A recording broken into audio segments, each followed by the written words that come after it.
지금은 어떤지 모르겠는데요. 제가 예배드리러 나올 때만 해도 많은 비가 쏟아져 내리고 있었고 또 천둥 소리가 요란했었습니다. 주님께서 우리에게 은혜를 허락해 주셔서 세상을 살면서 여전히 우리를 걱정되게 하는 혹은 두렵게 하는 이 풍랑을 잔잔하게 해주시는 은혜가 우리 가운데 함께 하기를 바랍니다. 오늘 호산나 찬양대가 찬양을 드릴 때 우리 자막에 뜬 가사를 유심히 보았습니다.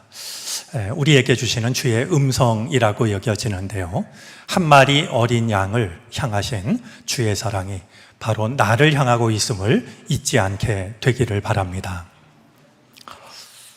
어떤 목사님이 그 주일날 예배를 드릴 때마다 꼭 감사 기도를 드리고 말씀을 전하셨다는데요, 예를 들면 오늘 이렇게 환한 햇빛을 주셔서 감사합니다.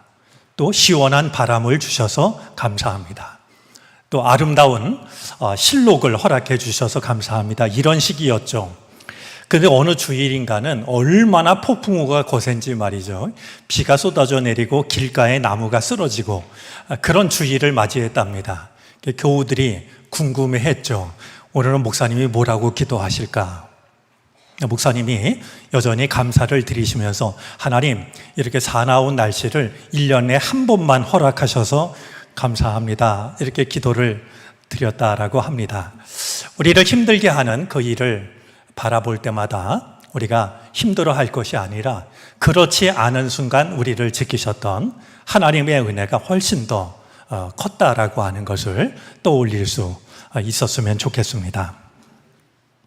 별로 좋은 기준은 아닌데요, 책을 구입할 때 제목 때문에 책을 구입하는 경우가 있습니다.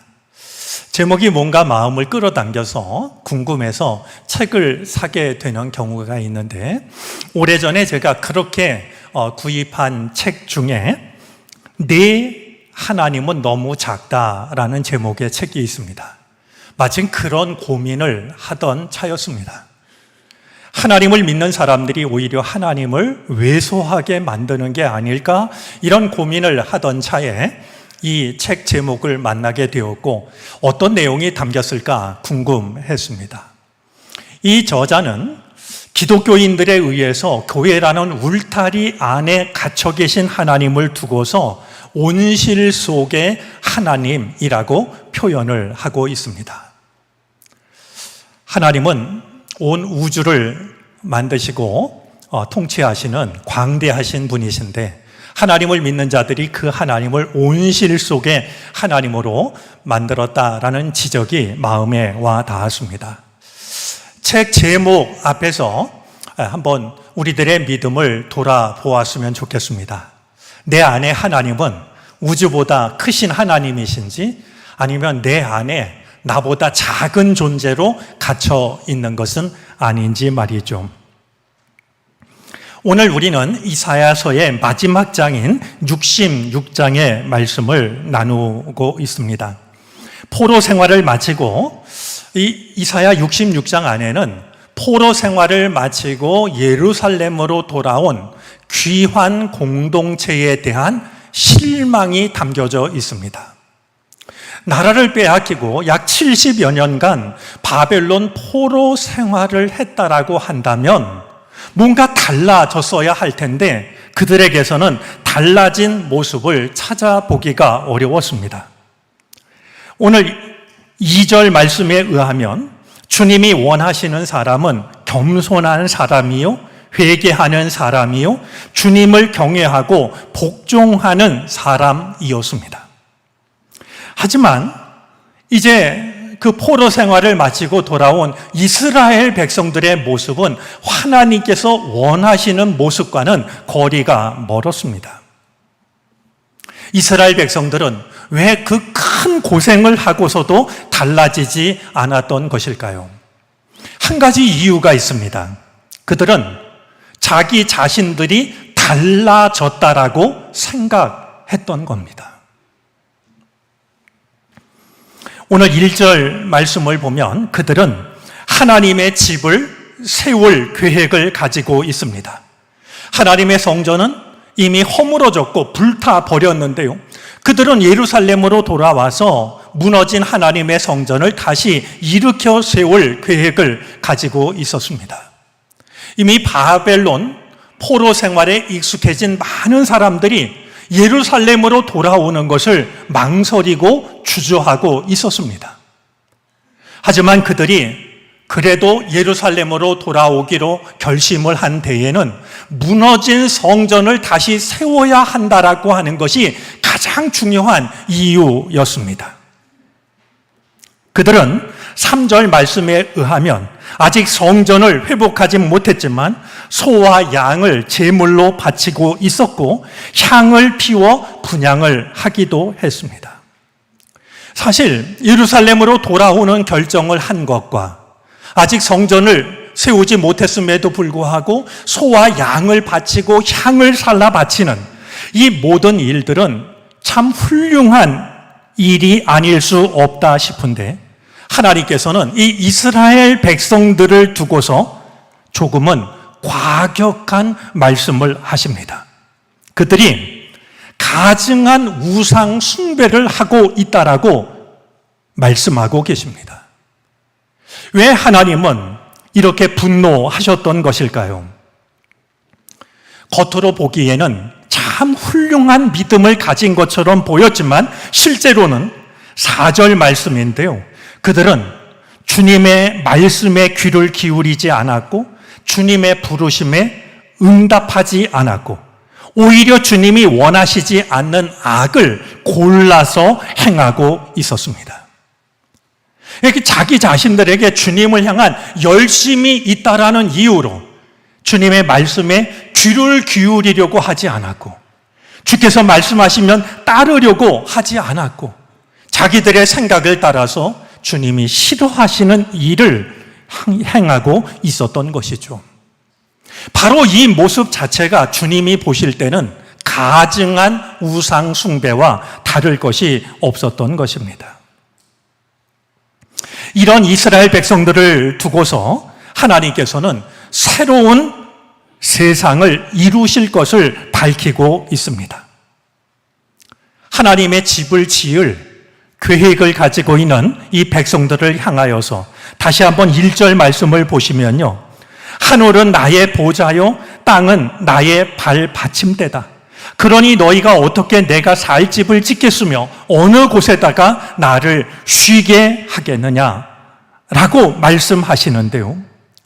성전을 짓고 하나님을 소유했다라고 생각하려는 이 잘못된 생각을 꿰뚫어 보시면서 하나님은 하나님께서 만드실 새로운 세상을 밝히고 계십니다.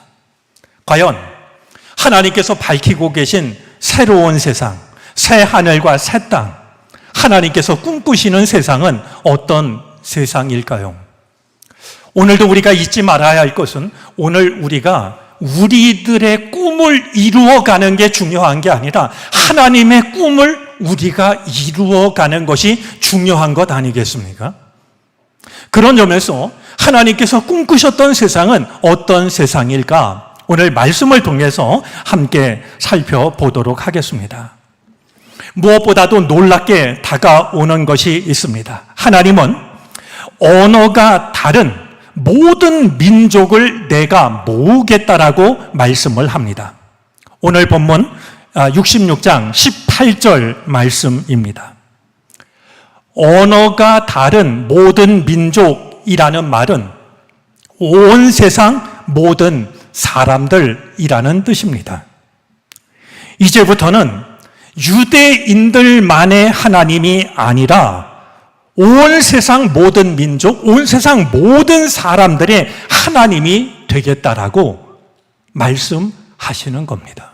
우리식으로 하자면 기독교인들만의 하나님이 아니라 나는 온 세상 모든 사람들의 하나님이 되겠다라고 밝히고 계신 것이죠. 자신들만 부르셨고 그렇기 때문에 자신들만 특별하다라고 생각하고 있는 유대인들에게는 너무나도 충격적인 말씀이었을 겁니다. 아직 그들의 충격이 채 가시지 않았다 여겨지는데요. 하나님의 말씀은 이어집니다. 첫 번째 하셨던 말씀보다도 어쩌면 더 놀라운 말씀을 하십니다. 이방 민족, 이방 사람들을 부를 뿐만 아니라 그들을 동서남북 사방으로 보내서 아직 하나님이 어떤 분이신지를 모르는 사람들에게 내가 하나님의 뜻을 알리겠다라고 하십니다.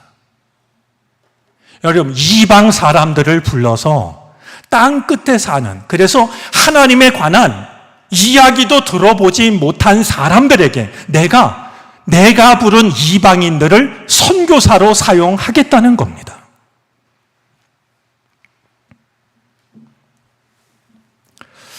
사실 이스라엘 백성들은 하나님의 뜻을 이루는 유일한 도구가 있다면 자신들이라고 생각을 했습니다.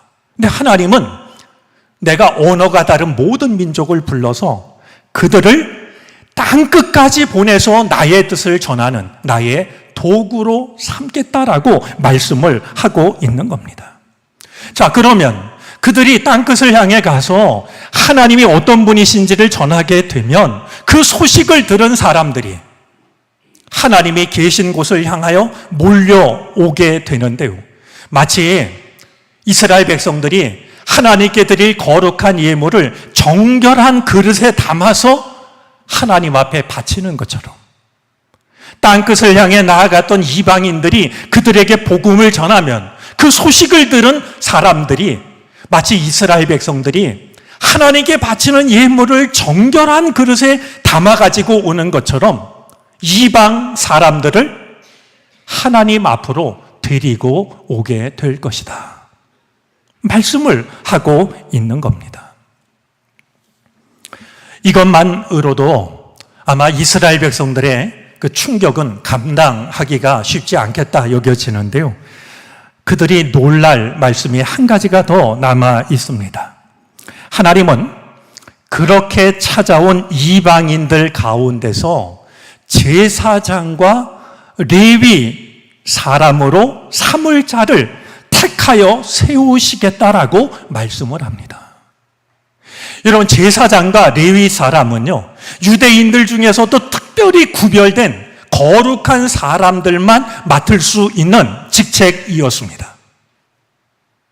그런데 이방 땅끝에서 이방 민족을 부르신 하나님께서는 내가 그들 중에서 나의 제사장을 선택하겠고 하나님의 전에서 하나님을 위해서 일할 레위 사람을 내가 택하겠다라고 말씀을 하고 있는 겁니다. 아마 마음속으로라도요, 하나님이 하신 이 몇 가지 말씀 중에서 단 한 가지라도 생각해 본 유대인들은 제 짐작에는 한 사람도 없었을 것 같습니다.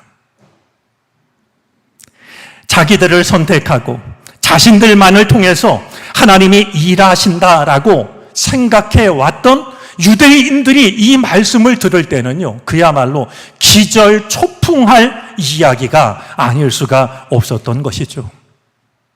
자신들이 계획했던 대로 무너진 성전을 일으켜 세우고 제사를 드리고 그러면 언제까지나 하나님이 자신들 안에, 좀 더 정확히 얘기하면 자신들 안에만 계실 줄 알았는데 하나님이 밝히시는 새로운 계획은 유대인들의 기대와는 너무나도 다른 말씀이었습니다. 자, 이렇게 오늘 이사야 마지막 66장은 하나님께서 가지고 계시는, 하나님께서 꿈꾸시는 세상에 대해서 말씀을 하는데요. 이 하나님께서 이루실 새 하늘과 새 땅과 관련해서 한 가지 매우 중요한 사실이 있습니다. 새 하늘과 새 땅을 만드셔서 언어가 다른 모든 민족, 이 땅에 사는 모든 사람들을 부르시는 하나님께서 그 순간에도 여전히 중심을 이루는 곳이 있는데요. 예루살렘이라고 말씀합니다. 하나님은 아무데나 아무렇게나 땅끝에 있는 사람들을 불러 모으는 게 아니라 하나님을 예배하는 성전이 있는 예루살렘으로 내가 그들을 불러오게 하겠다라고 말씀을 합니다. 저는 우리 교회가 가져야 될 꿈 중에요, 이보다 더 간절하고 이보다 더 뜨거운 꿈이 어디 있을까 하는 생각을 갖게 됩니다. 오늘 교회가 가질 수 있는 혹은 가져야 하는 꿈 중에서 이보다 더 뜨겁고 이보다 더 간절한 꿈이 어디에 있을까 하는 생각을 하게 되는 것이죠. 언어가 다른 세상 모든 민족들이 주님께로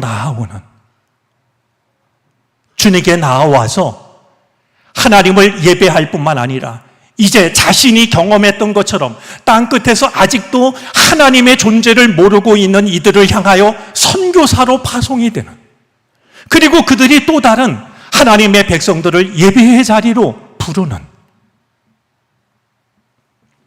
그들 중에서 하나님을 섬기는 제사장이 배출되고 주님의 일을 감당하는 레위 사람이 선택이 되는, 이보다 더 간절하고 이보다 더 뜨거운 교회의 꿈이 어디 있을까? 이사야서를 이제 마치면서 이 교회의 간절한 꿈에 대해서 생각을 하게 됩니다. 이 거룩하고 원대한 꿈, 하나님이 꿈꾸시는 세상을 위해서는 우리에게 필요한 것이 두어 가지가 있습니다. 먼저 우리 안에 마땅히 있어야 할 것이 우리 안에 있어야 됩니다. 여러분은 농담한다고 생각하실지 모르지만 진담입니다. 여러분, 붕어빵에는요, 붕어가 없어도 되지만 교회 안에는요, 마땅히 있어야 될 게 있어야 됩니다.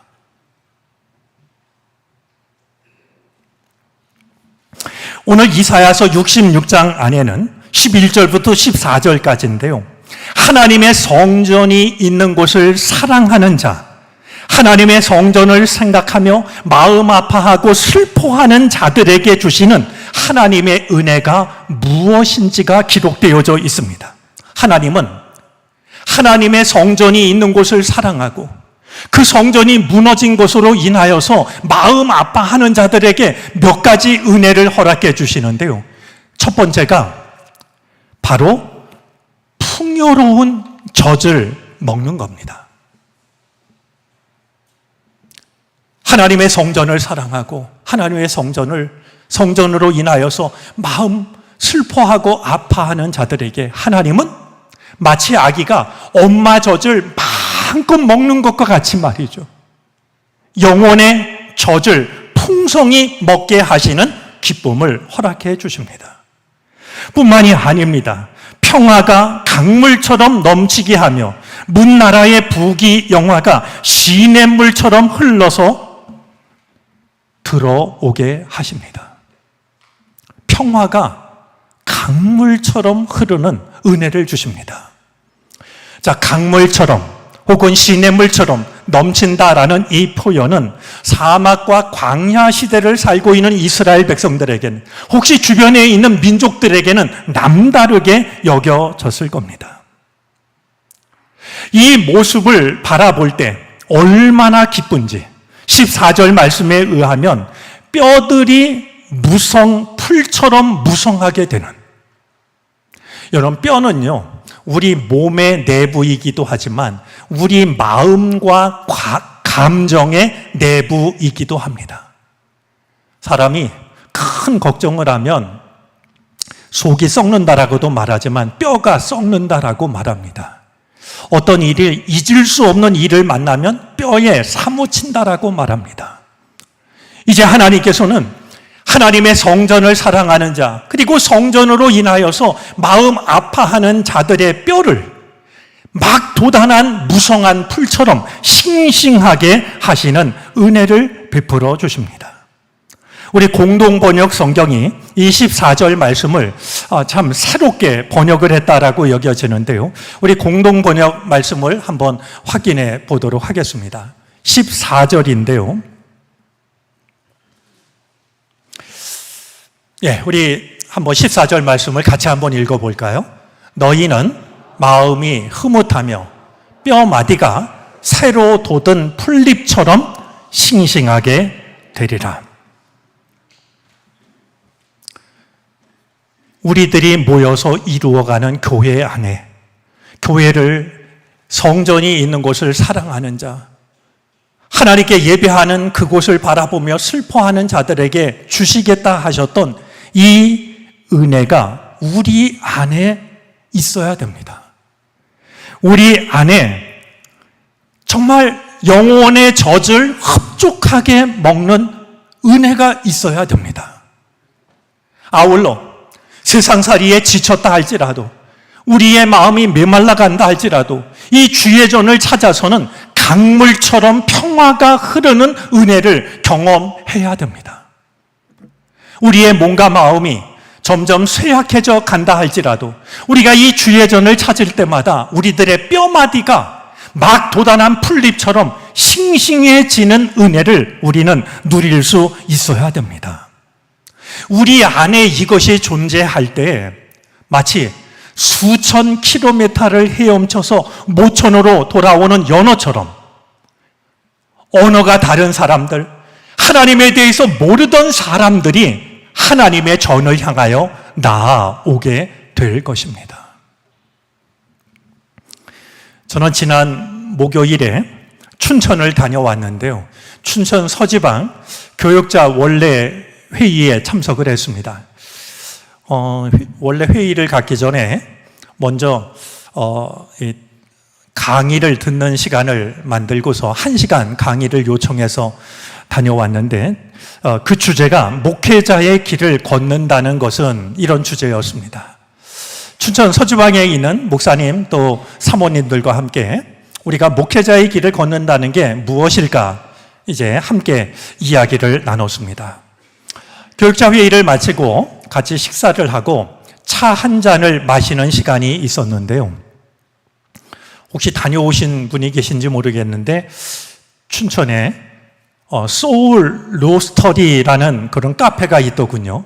정말 굉장히 넓은 소나무 숲에 드문드문 찻집이 있어서 이렇게 소개를 해도 괜찮겠다라는 생각이 들 만큼 아주 참 좋은 카페였습니다. 소나무 숲 그늘 아래 의자를 펼쳐놓고 둥그렇게 둘러앉아서 이제 이야기를 나눴습니다. 목회자들이 모였기 때문이겠죠. 가장 많이 나눈 이야기는 교회에 대한 걱정이었습니다.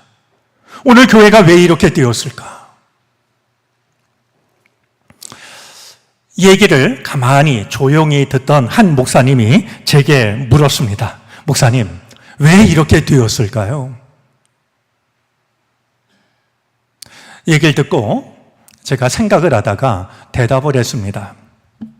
모두들 예수를 말하지만 우리 안에 예수가 없기 때문 아닐까요? 오늘 교회가 겪고 있는 위기를 여러 가지로 말할 수 있겠지만 예수에 대해서는 누구라도 말하지만 예수가 없는 이것이 우리의 진짜 문제가 아닐까 하는 생각이 들었습니다. 언어가 다른 모든 사람들, 하나님과 상관없다라고 여겨지는 사람들이 예배의 자리로 나아오기 위해서는 우리 안에 성전을 사랑하는 자, 성전을 슬퍼하는 자, 그들에게 주시겠다라고 하셨던 풍성한 은혜의 젖과 또한 강물 같은 평화와 우리들의 뼈마디가, 우리들의 내부가 강건해지는 은혜가 우리 안에 있어야 하는 겁니다.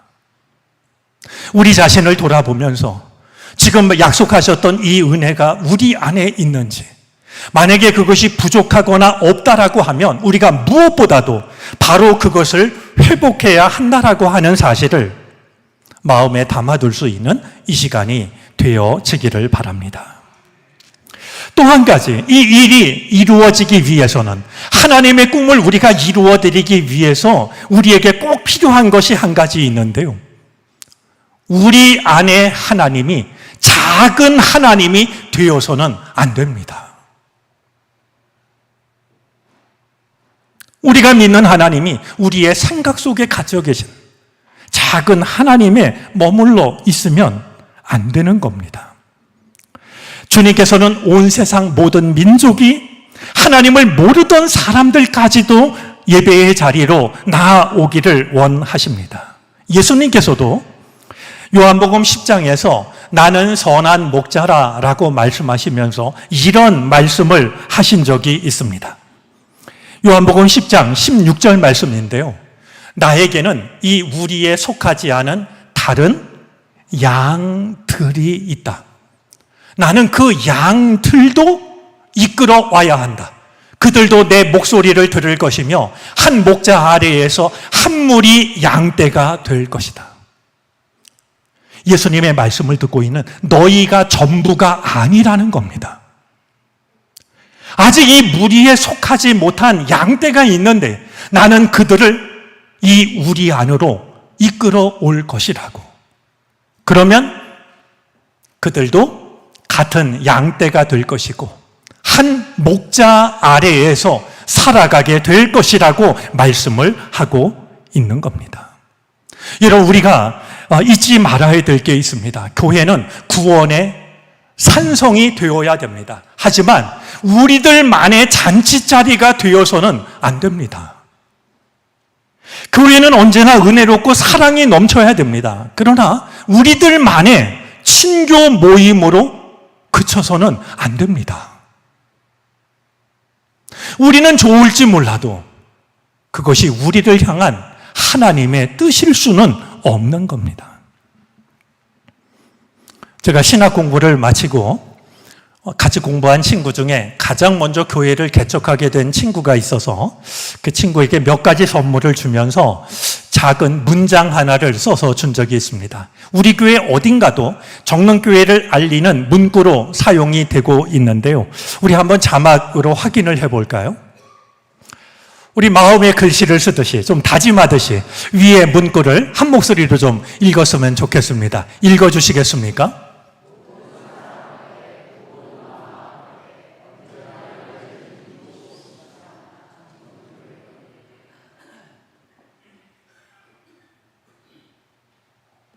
그래야 되는 것 아닐까요? 그랬으면 좋겠습니다. 이것은 몇몇 사람들의 좋은 생각이 아니라 우리가 믿고 따르는 주님의 마음이고 주님의 말씀입니다. 온 세상 모든 사람들을 품기 원하시는 주님의 마음을 우리도 품어야 됩니다. 그렇게 되기 위해서는 우리가 믿는 하나님이 우리 안에 갇혀 계신 너무 작은 하나님이 되어서는 안 되는 것입니다. 부디 오늘 우리가 주님께서 꿈꾸신 세상을 이루어 가는데 소중하게 쓰임 받을 수 있게 되기를 바랍니다. 우리들 한 사람 한 사람이 그러하기를 바라고 그런 우리들이 모인 이 교회가 그리할 수 있게 되기를 바랍니다. 모든 사람을 향하여 모든 마음을 향하여 언제라도 사랑으로 열려진 교회가 되어질 수 있기를 바랍니다. 기도하겠습니다.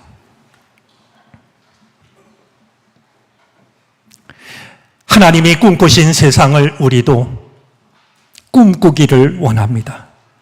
우리 안에 하나님이 나보다 작은 왜소한 하나님이 되지 않도록 주님의 마음을 품게 해 주옵소서. 주여, 우리 안에 흡족한 영혼의 젖을 먹는 은혜가 넘치게 하여 주시고 강물 같은 평화가 흐르게 하여 주시옵시고 뼈마디가 싱싱한 풀잎처럼 우리의 몸과 우리의 마음과 우리의 믿음이 새로워지는 은혜가 있게 해 주옵소서. 언어가 다른 사람들, 하나님을 몰랐던 사람들, 그들이 예배의 자리로 나아오는 하나님의 꿈이 우리를 통하여 이루어지게 해 주옵소서. 예수 그리스도의 이름으로 기도를 드립니다.